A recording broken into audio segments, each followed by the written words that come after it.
Yung the whole of 2024 talaga, very thankful kasi talagang non-stop yung orders namin. Talagang sustain yung needs namin for the whole year.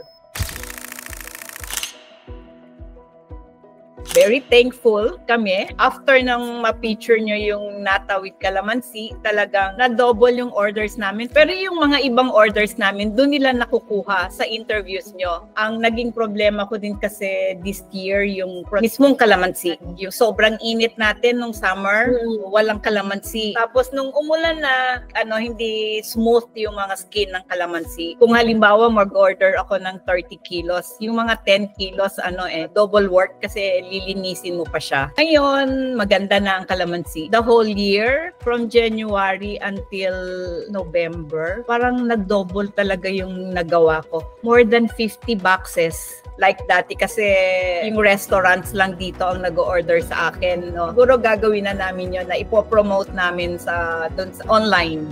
Talagang ang laking tulong sa family namin na sustain yung needs namin for the whole year.